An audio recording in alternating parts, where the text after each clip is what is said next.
沈彻站在松林音乐新总部的玻璃门内，指尖还残留着庆功宴上香槟的冰凉触感。定制西装的袖口绣着暗纹音符，领口别着的银色麦克风胸针，在暮色里泛着细碎的光。初秋的冷风卷着枯黄的梧桐叶，贴着地面打了个旋儿，轻飘飘地落在门外那两道蜷缩的身影上。夏晚和江宇正扑通一声跪在水泥地上，膝盖与地面碰撞的闷响，隔着玻璃都能隐约听见。夏晚的爱马仕铂金包被揉得变了形，焦糖色的皮革接缝处裂开一道小口子，露出里面皱巴巴的纸巾和半支断掉的口红。那是他去年生日时，沈彻用3首广告歌的稿费买的。当时他抱着他撒娇：“阿彻，你真好，这包我想了好久了。”现在这昂贵的包却像条被丢弃的流浪狗，沾满了灰尘，连金属扣都失去了光泽。江宇手腕上那块曾让他在酒局上炫耀了无数次的百达翡丽限量款名表，表蒙子裂了道斜纹，表盘里的指针卡在8点15分的位置，那是他们专辑彻底崩盘的时间。他的衬衫领口皱得像烟菜，西装裤的膝盖处磨出了毛边。曾经意气风发的星辰工作室 CEO， 此刻连街边的流浪汉都不如。阿彻，求你看在大学时我们一起在音乐社熬夜改和弦的情分上，给我们条活路。江宇的声音嘶哑得像被砂纸磨过，他抬手扇了自己一耳光，啪的一声脆响在空旷的街道上炸开，惊飞了停在路灯上的麻雀。他的脸颊瞬间红了一片，却不敢停，又要抬手时，沈彻终于开口了。江宇别演了，沈彻的声音很轻，透过玻璃传出去，带着初秋的寒意。你现在扇自己10耳光，也抵不过上一世你逼我签下解约协议时对我说的那些话。夏晚伏在地上，长发散乱的遮住脸，肩膀一抽一抽的抖着。他抬起头，眼泪混着地上的灰尘，在精致的妆容上冲出2道黑痕，像极了他上一世在录音棚里假装委屈掉眼泪时的模样。只是那时他的上一世在录音棚里假装委屈掉眼泪时的模样，只是那时他的眼泪是假的，现在的绝望是真的。阿彻，我们知道错了，那些版权那些钱我们都还你，只要你别让唱片公司起诉我们，别让我们背上天价对赌债务。沈彻的指尖无意识地摩挲着西装纽扣，脑海里突然闪回上一世的画面。那天也是这样的傍晚，他站在天台边缘，脚下是川流不息的车流，霓虹灯的光映在他脸上，像一道道冰冷的巴掌。手里攥着的解约协议上自愿放弃所有歌曲版权的字样刺得他眼睛生疼。电话那头，江宇的声音带着毫不掩饰的嘲讽：沈彻，你以为你是谁？没有星辰工作室，你连给我提鞋都不配。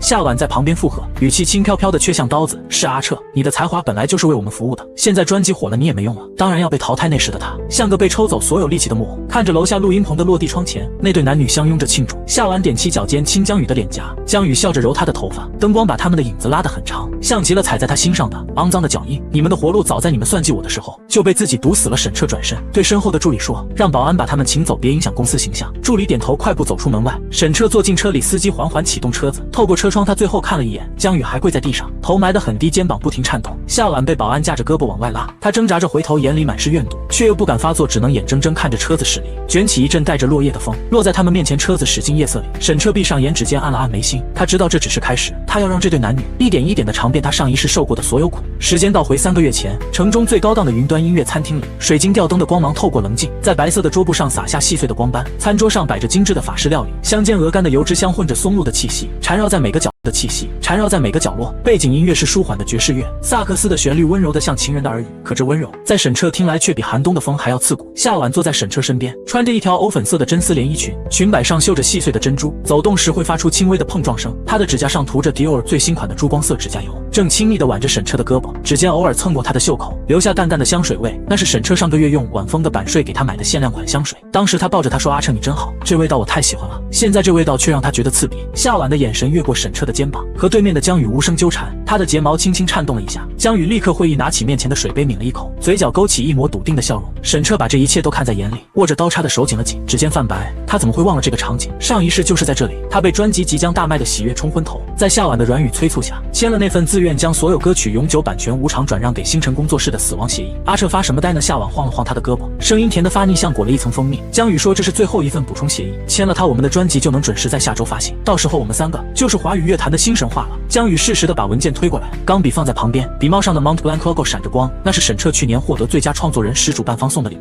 江宇借走后就再也没还过。他靠在椅背上，双手交叉放在肚子上，笑容里带着笃定的自信。阿彻，这协议你放心签，都是之前说好的，就是补个手续，等专辑火了，我们分账的时候我肯定不会亏待你。沈彻的目光落在文件末尾那行小字上，乙方自愿将所有以创作及未创作歌曲的永久版权无偿转让给甲方星辰工作室。心脏像被冰锥狠狠扎了一下，上一世的绝望感翻涌上来，他几乎要控制星辰工作室，心脏像像被冰锥狠狠扎了一下，上一世的绝望感翻涌上来，他几乎要控制不住的掀翻桌子，但最终还是深吸一口气，按了按太阳穴，露出一副疲惫的神情。今天在录音棚熬了个通宵，头有点晕，条款太多了看不清楚，要不明天再签，就签个名而已。1分钟的事，江宇端起酒杯，琥珀色的香槟在杯壁上刮出细痕，他语气里带着不容拒绝的压力。唱片公司那边催得紧，宣传海报、MV 预告都卡着这份文件，要是耽误了发行，光违约金就要赔上100万，这损失谁承担得起？夏婉也跟着帮腔伸手想去拿笔递给他，手指不经意间划过他的手背，带着刻意的温柔。是啊，阿彻，快签吧，签完我们今晚去你最喜欢的那家日料店放松，我都订好包厢了，还有你爱喝的清酒。沈彻站起身避开他的手，指尖因为用力而泛白，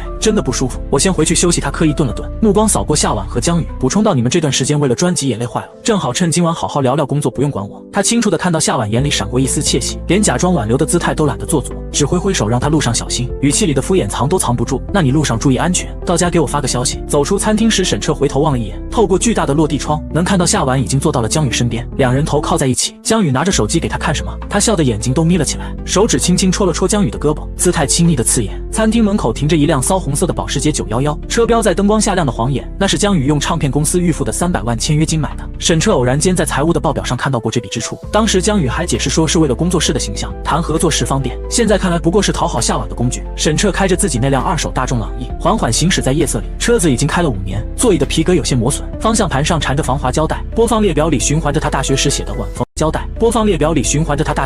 晚风，那时他还以为未来会像这首歌的旋律一样充满阳光和希望。路过大学附近的音乐社时，沈彻停下了车，透过窗户能看到里面还有几个学生在排练，吉他声和歌声混在一起，青涩却充满热情。他想起大学时，他和江宇、陆舟就是在这里认识的。那时江宇是音乐社社长，能说会道，很快就和他成了好兄弟。陆舟是个富二代，却对音乐痴迷，经常带着他去录音棚试音。后来夏婉加入音乐社，她是音乐系的系花，长得漂亮，唱歌也好听，沈彻一眼就喜欢上了她。在江宇的撮合下，两人很快就在一起了。现在想来，从那时起，江宇就开始算计他了。他知道沈彻对音乐执着，对商业一窍不通，所以故意扮演好兄弟的角色，帮他处理所有俗务。夏婉知道沈彻心软，喜欢听甜言蜜语，所以每天在他耳边描绘未来的蓝图，让他心甘情愿地把所有作品都贡献出来。沈彻苦笑了一下，发动车子继续往前走。他知道这一世他不会再做那个愚蠢的傻瓜了。回到3人合租的公寓，打开门的瞬间，一股熟悉的味道扑面而来，是夏婉最喜欢的祖马龙英国梨与小苍兰香薰味，混合着江宇抽的万宝路香烟味。客厅里的 N 型沙发还是沈彻用晚风的版税买的，米白色的布料上有一块浅浅的咖啡渍，是上一世夏婉打翻咖啡后留下的。当时他还哭着说对不起阿彻，我不是故意的。现在想来不过是廉价的表演。墙上贴着他们刚成立工作室时拍的合照，照片里的沈彻穿着白色 T 恤，笑得一脸傻气，搂着江宇的肩膀。夏婉站在旁边，手里拿着校园原创音乐大赛金奖的奖杯，笑容明媚。江宇则站在中间，比了个 V 字手势，意气风发。相框的边缘有一道浅浅的划痕，是上一世他们吵架时江宇摔东西不小心碰的，后来沈彻偷偷用胶水粘好了，现在却觉得这道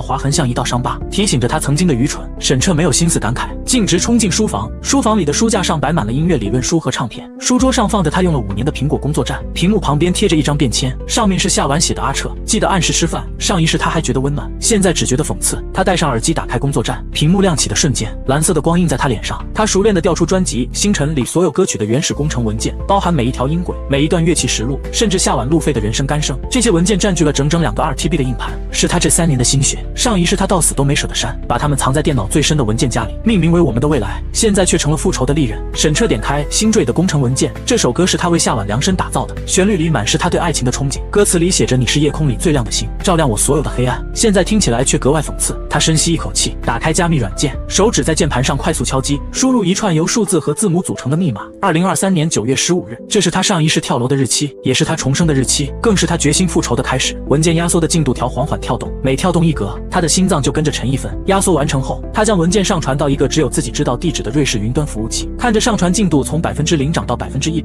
他才松了一口气。然后他打开专业粉碎软件，将电脑里的原文件彻底粉碎，不仅删除了文件本身，还覆盖了硬盘的扇区，连最专业的恢复软件都无法找回。做完这些，沈彻又调出母带文件，戴上监听耳机仔细听着每一个音轨，他的手指在调音台上轻轻滑动，在星坠、晚风、告白这3首主打歌的贝斯音轨上做了手脚，一种微不可察的相位抵消处理。3三首主打歌的贝斯音轨上做了手脚，一种微不可察的相位抵消处理，普通耳机和家用音箱根本听不出异常，旋律、人声都完美无缺。但一旦放进专业的录音棚监听系统，或者在大型演唱会的音响矩阵里播放，声音就会变得像闷在罐子里，浑浊又无力，失去所有层次感。调整完最后一个参数，窗外的天已经蒙蒙亮，晨曦透过窗帘的缝隙照进来，在键盘上投下一道细长的光。沈彻摘下耳机，揉了揉发酸的眼睛，走到窗边拉开窗帘，楼下的早餐店已经开始营业，热气从玻璃门里冒出来，几个上班族正排队买早餐，一切都显得那么平和，仿佛上一世的痛苦只是一场噩梦。但沈彻知道那不是噩梦，他摸了摸口袋里的手机，屏幕上显示着凌晨5点30分，夏晚还没有回来。他走到客厅，坐在沙发上，打开手机里的相册，里面有很多他和夏晚的合照，有在海边拍的，有在音乐社拍的，还有在录音棚里拍的。他一张一张的删掉，每删一张，心里就轻松一分。门口传来钥匙转动的声音，沈彻立刻关掉手机，站起身。夏晚回来了，他的高跟鞋跟断了一点，走起路来一瘸一拐的，藕粉色的连衣裙上沾了一块红酒渍，头发有些散乱，身上带着酒气和陌生的男士香水味，那是江宇常用的香奈儿蔚蓝。他看到坐在客厅的沈彻，眼神闪过一丝慌乱，随即又装作自然的脱下高跟鞋，把包扔在沙发上。你怎么起这么早，头还晕吗？沈彻看着他脖子上若隐若现的吻痕，心里像被针扎了一下，却还是面无表情的回答：好多了，睡了一觉就没事了。他顿了顿，故意问道：你昨晚和江宇聊工作聊到很晚？是啊，聊了很多宣传的细节，比如专辑首发会的流程，还有和媒体的对接。夏晚避开他的目光，转身走向浴室。我先洗澡，等会儿还要去工作室和江宇会合，不能迟到。沈彻看着他慌乱的背影，注意到他裙子的拉链没拉好，露出一小片白皙的后背，上面有一道浅浅的抓痕。上一世他从来没怀疑过，现在却看得清清楚楚。他走到沙发边，拿起夏晚的包，拉开拉链，里面除了化妆品和钱包，还有一个拆开的避孕套包装。上一世他从来没翻看过他的包，现在却觉得这一切都在意料之中。夏晚洗澡的时候，沈彻听到他在浴室里打电话，声音压得很低，却还是有零星的字句传出来。他没怀疑文件明天再催，放心，我会让他签的。沈彻握紧了拳头，指甲深深嵌进掌心，却感觉不到疼。比起上一世的绝望，这点疼根本不算什么。他走到书房，打开电脑，开始写一份新的协议，版权买断协议。他决定要给这对男女一个惊喜。第二天早上，沈彻做了早餐，煎蛋、吐司和牛奶，这是夏晚最喜欢的搭配。夏晚从卧室出来时已经换了一身衣服，白色的衬衫搭配黑色的短裙，看起来干练又漂亮。他坐在餐桌前，拿起吐司咬了一口，笑着说：阿彻，你做的早餐真好吃，比外面买的还香。沈彻没有说话，只是喝着牛奶。他看着夏晚虚伪的笑容，心里只有冰冷的嘲讽。上一世他就是被这笑容迷惑，以为他是真心爱他，现在才知道他爱的只是他的才华，还有他能给他带来的名利。对了，阿彻，夏晚放下吐司，擦了擦嘴，今天到了工作室，记得把那份协议签了。江宇说唱片公司那边催得特别紧，不能再耽误了。沈彻抬起头看着他，我知道了。吃完早餐，夏晚一反常态地坐上了沈彻的二手大众，而不是开自己那辆江宇送的宝马 mini。他坐在副驾驶座上，涂着口红的嘴不停说着，规划着专辑发行后的生活。阿彻，等专辑火了，我们就在市中心买套大平层，要能看到江景的那种。我已经看好小区了，叫江湾1号，里面还有私人泳池呢。到时候再请个设计师，把家里装成你喜欢的极简风，好不好？他一边说一边拿出手机给沈彻看他保存的装修图片。里装成你喜欢的极简风，好不好？他一边说一边拿出手机给沈彻看他保存的装修图片，眼神里满是憧憬，却从头到尾没问过沈彻的意见。沈彻握着方向盘的手紧了紧，心里冷笑。上一世他还傻傻的以为这些规划里有他的一份，直到后来才知道，夏晚说的我们从来都只有他和江宇。车子驶过工作室所在的创意产业园时，夏晚突然指着窗外，你看，江宇已经在楼下等我们了。沈彻抬头望去，江宇穿着一身阿玛尼西装，头发梳得一丝不苟，正靠在那辆骚红色的保时捷上。看到他们的车，立刻挥手示意。停好车后，江宇迎上来，热情地拍了拍沈彻的肩膀。阿彻，昨晚休息的怎么样？今天状态看着不错啊。他的目光在夏晚身上停留了几秒，眼神里的笑意带着不易察觉的暧昧。夏晚也回了他一个眼神，两人的互动像极了默契的情侣。沈彻没有拆穿，只是点了点头，还行，多谢关心。走进工作室，录音棚的门敞开着，里面的设备都是沈彻用自己的版税买的 Neumann U87 麦克风、SSL 调音台、Genelec 监听音箱，每一样都倾注了他的心血。墙上原本贴着沈彻设计的专辑概念海报，现在却被换成了江宇的单人海报。海报上的江宇摆出帅气的姿势，手里拿着吉他，眼神桀骜不驯，下面写着星辰工作室创始人江宇。沈彻的心里像被什么东西堵着，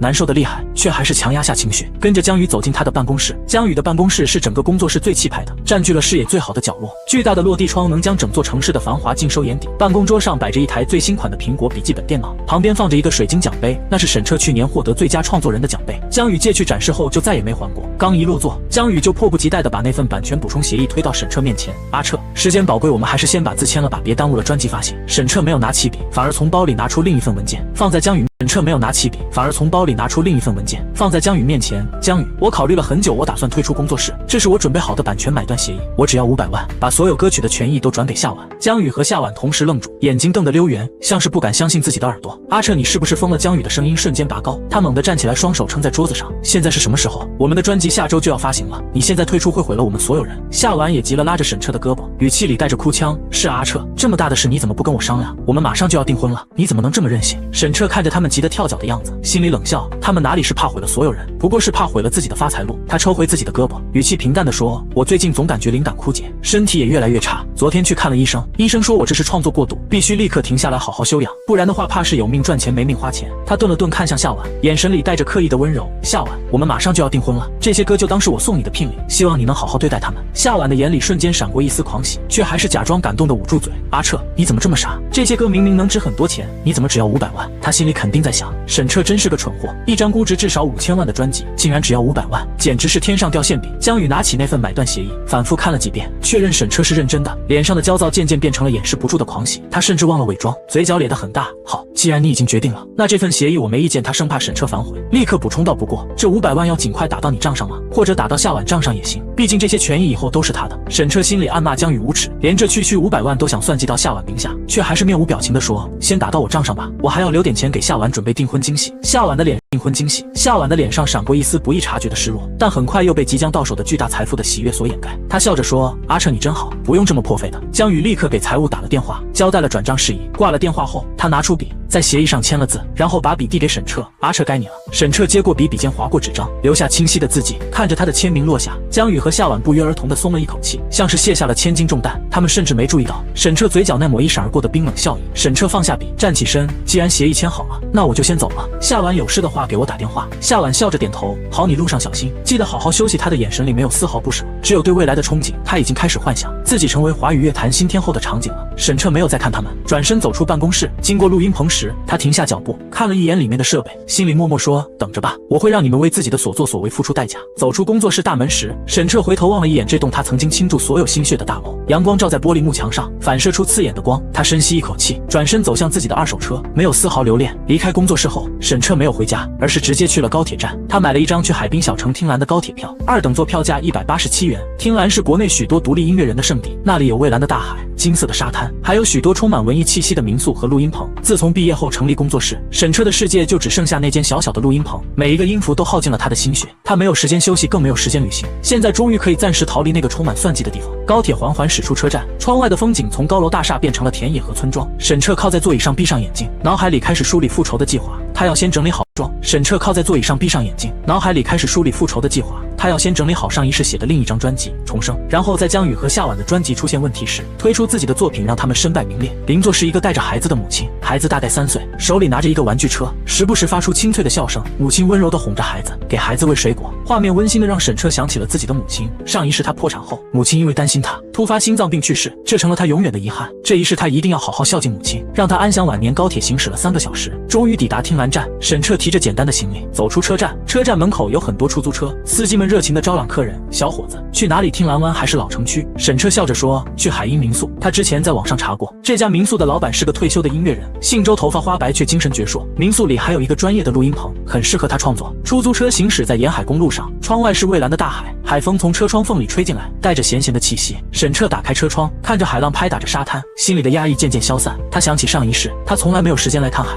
每次夏晚说想去海边玩，江宇都会以工作忙为借口推脱。现在想来，他们不过是怕沈彻耽误创作，影响他们的发财计划。20分钟后，出租车停在海鹰民宿门口。民宿是一栋2层的小楼，外墙刷成了浅蓝色，门口挂着一个木质的招牌，上面刻着海鹰民宿4个字，旁边还有一个小小的麦克风图案。周叔正坐在门口的摇椅上，手里拿着一把吉他，轻轻弹着一首舒缓的曲子。小伙子，你就是沈彻吧？周叔看到沈彻，笑着站起来，我看了你的预定信息，知道你是搞音乐的，快进来坐。沈彻笑着道谢，跟着周叔走进民宿。1楼是客厅和餐厅，墙上挂着很多老唱片和吉他，角落里放着一个老式的黑胶唱片和吉他，角落里放着一个老式的黑胶唱片机，正播放着鲍勃迪伦的 Blowing in the Wind。我年轻的时候也搞过乐队，后来年纪大了，就开了这家民宿，接待一些像你一样喜欢音乐的年轻人。周叔一边给沈彻倒茶，一边笑着说：我这录音棚虽然不大，但设备都是专业的，你要是有需要随时跟我说。沈彻接过茶杯，心里涌起一丝暖意。在经历了背叛之后，这样的善意显得格外珍贵。谢谢周叔，我这次来就是想找个安静的地方整理一下自己的作品。周叔点点头，听完这地方安静，适合创作。你的房间在2楼，推开窗户就能看到大海，我带你上去看看。2楼的房间很干净，一张单人床，一个书桌，还有一个小小的阳台。推开阳台的门，蔚蓝的大海映入眼帘，海鸥在天空中盘旋，发出清脆的叫声。沈彻深吸一口气，感觉整个人都放松了下来。周叔，谢谢您，这房间我很喜欢。沈彻笑着说，喜欢就好。周叔拍了拍他的肩膀，你先收拾一下，中午我给你做海鲜面，咱们这儿的海鲜都是刚从海里捞上来的，新鲜的很。沈彻点点头，送走周叔后，开始整理行李。他带来了2台笔记本电脑，一个移动硬盘，还有一把他常用的马丁吉他。收拾完后，他拿出手机给母亲打了个电话，告诉他自己在听兰散心，让他不用担心。母亲的声音很温柔，叮嘱他注意安全，按时吃饭，让他心里暖暖的。挂了电话后，沈彻打开电脑，开始整理上一世写的专辑《重生》。这张专辑里的每一首歌都承载着他的痛苦和绝望。默写的是他被背叛后的沉默，深渊写的是他坠入谷底的绝望，向阳写的是他对未来的希望。上一世他没机会发行这张专辑，这一世他要让这些歌成为最锋利的武器，刺向那些伤害过他的人。中午周叔做了海鲜面，面条筋道，海鲜新鲜，沈彻吃得很满足。饭后他和周叔坐在院子里喝茶，聊起了音乐。慌忙扑到沈建州身上，哭喊着回头质问我：顾北辰，你怎么能恶毒至此？沈建州脸庞被鲜血糊满，尤其是被剜掉眼睛的血洞看起来十分吓人，可他丝毫没有嫌恶，眼神炽热心疼。不怕不怕，我带你去治病。他捧着沈建州的脸，2张冰冷的唇混杂着鲜血，在血泊中接吻。当年我被他父亲打瞎眼睛，遍体鳞伤，他也是这般摸着我侧脸，一遍一遍吻着我说：顾北辰，我永远都在。可是如今他却颤抖着擦去他的鲜血。沈建州，不怕，我在。我嘴开开合合，柳如烟，我也流血了。每次受伤，他都会快速冲上来，用碘伏酒精细心擦干净，给我包扎。可现在他却看不见了，他流着血泪瞪着我：顾北辰，我们离婚吧，不要再伤害无辜的人了。我提过那么多次离婚，他都宁死不愿，现在却愿意为了他的一个眼睛答应。到底是谁无辜呢？我在黑暗里摸爬滚打10年，第一眼确实看见爱人和别人颠鸾倒凤。嫣嫣，我给过你机会了，你说过的，我为了你瞎了眼，失去了人生，你把自己早早交给我，永远陪着我。我们2个哪怕千疮百孔，也不死不休。柳如烟晃晃荡荡朝着我走过来，用鞋手擦干脸上的泪，她像是没了生气。顾北辰，放过他。我使劲扯出笑，把他揽进怀里。嫣嫣，我说过很多遍的，你是我的，我也是你的，我们只能是彼此的。他发了疯般反抗，甚至狠狠咬住我的肩头，剧痛传来，鲜血滴落。我只是一下一下拍着他的后背，轻轻说着让他别哭，我不会再幸福了，又怎么能放你和别人恩爱快乐？既然要永远，那就一起下地狱吧。他最后还是撞开了我。沈建州被他搀扶着离开，我瘫倒在地上，仿佛浑身陈旧，跟不上时代，被工作室淘汰了。陆舟的声音更愤怒了，还有夏婉，他也跟着附和，说你早就该被淘汰了，这对狗男女太过分了。沈彻的心里一沉，他没想到江宇和夏婉竟然这么无耻，为了给自己脸上贴金，不惜诋毁他。但他还是平静地说：陆舟别气了，这些都是小事，我现在在听兰，这边环境很好，我写了首新歌，你要不要听听？新歌？好啊，你发过来我听听。陆舟的语气立刻缓和下来，他对沈彻的音乐一直很信任。沈彻把莫尔的 demo 发给陆舟，然后坐在录音棚里等着他的反馈。没过多久，陆舟的电话打了回来，声音里满是激动：沈彻这歌太牛逼了，简直是神作，旋律、歌词、编曲都太戳人了，你赶紧把这首歌发出去，一定能火。不急，沈彻笑着说：我还在修改，等准备好了再发。对了，江宇他们的专辑什么时候发行？下周就发了，他们现在宣传的可热闹了，到处发通稿说这张专辑是年度最佳。陆舟不屑地说：我看他们就是在吹牛，没有你的创作他们什么都不是。沈彻心里有了计划：陆舟，你帮我留意一下他们专辑的情况，要是有什么动静立刻告诉我。没问题，你放心，我肯定帮你盯着。陆舟爽快地答应了。挂了电话后，沈彻继续修改莫的编曲，他知道江宇和夏婉的专辑很快就会发行，而他的复仇计划也即将拉开序幕。1周后，江宇和夏婉的专辑《星辰》如期发行。凭借前期铺天盖地的宣传，专辑销量很快突破了白金，各大音乐平台的排行榜上，他们的歌曲占据了前几名。江宇和夏婉得意洋洋，到处接受采访吹嘘自己的才华。在音乐风云榜的采访中，江宇穿着一身定制西装，对着镜头侃侃而谈。这张专辑的每一首歌都凝聚了我和夏婉的心血，从创作到编曲，我们都亲力亲为，就是为了给歌迷们带来最好的音乐体验。夏婉坐在旁边，穿着一条华丽的礼服，妆容精致，她笑着补充道：是啊，为了这张专辑我们熬了很多个通宵。有时候为了一个音符，我们会争论很久。现在看到专辑这么受欢迎，觉得所有的努力都值了。他们绝口不提沈彻，仿佛这张专辑和他没有任何关系。甚至有记者问起之前的主创沈彻为什么退出，江宇还假惺惺地说：沈彻的创作理念和我们不太一致，他更适合做独立音乐，我们尊重他的选择。沈彻在听兰的民宿里看到了这段采访，他关掉电脑，嘴角勾起一抹冰冷的笑意。他知道用不了多久，这对男女就会为他们的谎言付出代价。果然没过多久，网上就出现了大量的差评，有歌迷在微博上留言：星辰专辑的音质怎么这么差？特别是心坠，贝斯音软得像棉花，完全没有 demo 的质感。还有专业的乐评人在公众号上发表文章，标题是星辰一场华丽的骗局。文章里写道，这张专辑的词曲确实有亮点，但编曲粗糙混音混乱，特别是贝斯音轨存在明显的相位抵消问题，在专业监听设备上播放时，声音浑浊不堪，完全不符合年度最佳的称号。很难想象这是一家宣称追求顶级音乐品质的工作室出品的作品。论坛里骂声一片，歌迷纷纷要求退款。井号星辰专辑音质差，井号江宇下晚骗钱井号等话题很快登上了热搜，唱片公司的股价也开始下跌，从每股58元跌到了每股32元。江宇和夏晚急了，他们轮番给沈彻打电话，一开始是命令，后来是哀求。沈彻，你赶紧回工作室帮忙修复母带。江宇的声音带着怒火，你是不是故意在母带上动手脚了？你太卑鄙了。沈彻冷笑，江宇说话要讲证据，我已经退出工作室了，母带的问题和我没有任何关系。沈彻，我知道错了。夏晚的声音带着哭腔，我们不应该瞒着你，不应该抢你的版权，你回来我们把版权还给你，我们还像以前一样好不好？沈彻直接挂断电话，拉黑了他们的号码。他回来我们把版权还给你，我们还像以前一样好不好？沈彻直接挂断电话，拉黑了他们的号码。他打开电脑，看到陆舟发来的消息，沈彻、江宇和夏晚快疯了，他们去唱片公司求情，被老板骂了一顿。现在他们到处找录音师修复母带，但是没人能修好，因为那是相位抵消，除非有原始工程文件，否则根本没办法修复。沈彻回复，知道了，谢谢你陆舟。陆舟很快回复，谢什么，我们是兄弟。对了，你的新专辑什么时候发？我已经准备好了，宣发团队随时可以帮你推。沈彻想了想回复，再等等，等江宇和夏晚的处境再惨一点我们再发。接下来的几天，江宇和夏晚的处境越来越糟，唱片公司给他们下了最后通牒，要么在3天内修复母带，要么赔偿巨额违约金。江宇四处找人帮忙，甚至不惜放下身段去求之前和他有过节的音乐制作人，但没人愿意帮他。大家都知道江宇人品差，帮他只会惹祸上身。夏晚去找他的家人帮忙，他的父母是做生意的，原本很支持他和江宇在一起，因为他们觉得江宇能给夏晚带来名利。现在江宇破产了，他们立刻变了脸，对夏晚说，我们早就告诉过你，江宇不是什么好人，你不听我们的话，现在出了事，我们也帮不了你。夏晚绝望了，他又给沈彻发了很多条微信，内容从哀求到威胁，再到谩骂。沈彻，你这个混蛋，你毁了我的一切，我不会放过你的，我要去告你。沈彻，我错了，求你原谅我，我给你当牛做马都行。沈彻没有回复他，把夏晚的微信也拉黑了。他知道现在还不是时候，他要等一个最好的时机，给这对男女致命一击。1周后，江宇和夏晚的工作室正式宣布破产，他们不仅要赔偿唱片公司的违约金，还要偿还对赌协议的债务，总共高达2000万。江宇把保时捷卖了，把公寓也卖了，还是凑不够钱。夏晚也卖掉了他的名牌包和首饰，生活一落千丈。沈彻觉得时机到了，他给陆舟打电话，陆舟，我们可以发布新专辑了。太好了，陆舟的声音很兴奋，我已经准备好了宣发方案。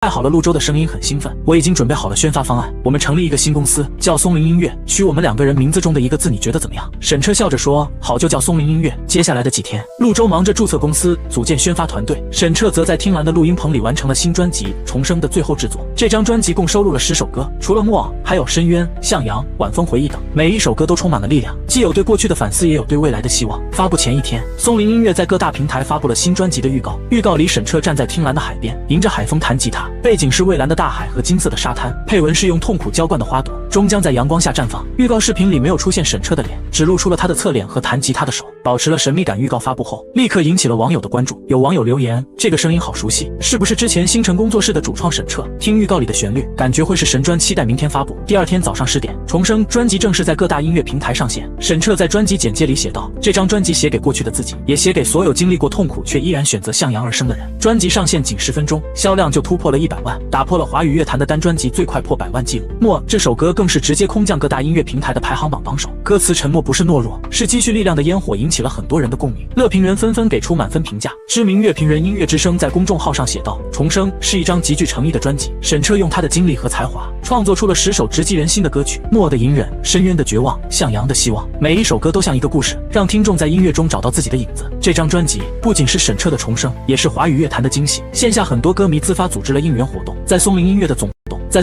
总部楼下，歌迷们举着沈彻加油重生必火的牌子，唱着默的歌词，场面热闹非凡。沈彻在听兰的民宿里看到了这些消息，他走到阳台，看着远处的大海，心里充满了释然。江宇和夏晚在网上看到重生专辑大卖的消息，彻底绝望了。江宇躲在出租屋里，喝得酩酊大醉，他看着墙上曾经的海报，想起自己曾经的风光，忍不住痛哭起来。夏晚则在街头流浪，他穿着破旧的衣服，头发散乱，嘴里念叨着我是明星，我的专辑火了。像个疯子。重生专辑大卖后，陆周给沈彻打电话，说有一件重要的事要跟他商量。沈彻，现在网上有很多人好奇你和江宇、夏婉的恩怨，我们要不要把真相说出来，让大家知道他们是怎么背叛你的？沈彻想了想说，可以，但是要找个合适的时机，不要太刻意。没过多久，机会来了，有一家知名的娱乐媒体想采访沈彻，主题是从低谷到巅峰，沈彻的音乐之路。沈彻答应了采访，在采访中，他没有直接指责江宇和夏婉，而是平静地讲述了自己的经历，他如何和江宇、夏婉组建工作室，如何倾注心血创作专辑，如何被他们背叛，如何在绝望中重生。采访播出后，引起了巨大的反响，网友们终于知道了真相，纷纷指责江宇和夏婉。原来江宇和夏婉是这样的人，太恶心了，沈彻太惨了，被最好的兄弟和最爱的女人背叛，支持沈彻维权，让江宇和夏婉付出代价。陆周也趁机把夏婉醉酒后炫耀从大学就和江宇在一起的录音，以及两人的亲密照交给了记者。录音里夏婉的声音带着恶毒的快意，沈彻就是个傻子，被我们骗得团团转，他的歌都是我们的，现在他退出了，我们就能独吞所有钱了。照片里，夏婉和江宇相拥着，在录音棚里接吻，背景是沈彻写的歌词手稿。这些证据一经曝光，井号江宇夏婉，骗子井号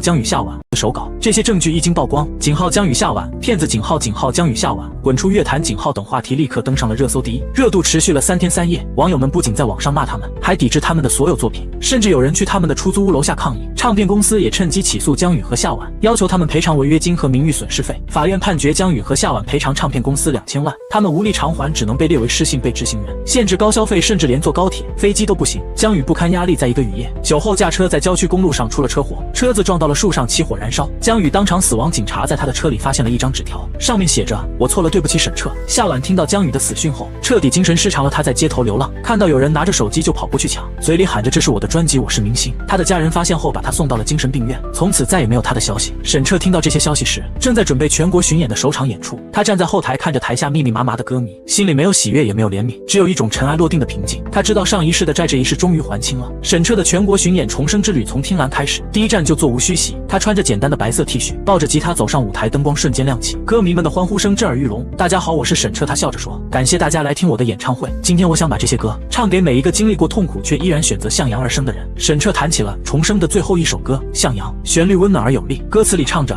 穿过黑暗的隧道，就能看到黎明的光，受过的伤都会变成成长的力量。”台下的歌迷跟着一起唱，有的人眼里含着眼泪，有的人挥舞着荧光棒，场面温馨而感人。沈彻看着台下的歌迷，露出了释然的笑容。他知道过去的已经过去，未来还有很多美好的事情在等着他。巡演持续了3个月，走过了事情在等着他。巡演持续了3个月，走过了20个城市。每到一个城市，沈彻都会去当地的音乐学校，给学生们讲音乐创作的故事，鼓励他们坚持自己的梦想。他还成立了一个重生音乐基金，资助那些有才华却家境贫困的音乐人，帮助他们实现音乐梦想。巡演结束后，沈彻回到了听兰，在海边买了一套小房子，房子不大，却能看到大海。他每天早上起床后会去海边跑步，然后回家写歌。下午他会去周叔的民宿，和周叔一起喝茶、弹吉他。晚上他会在阳台上看星星，听海浪的声音。陆周偶尔会来听兰找他，两人一起钓鱼、喝酒，聊起音乐圈的八卦，聊起未来的计划。沈彻，你要不要再出一张新专辑？歌迷们都很期待。陆周喝着啤酒，笑着说。沈彻点点头，会的，但是我想慢慢来，写一些更温暖、更有力量的歌。他还经常给母亲打电话，告诉他自己的生活状况。母亲的身体越来越好，有时候还会来听兰看他。母子俩一起在海边散步，聊起小时候的事情，温馨而幸福。有一天，沈彻在海边散步时遇到了一个小女孩，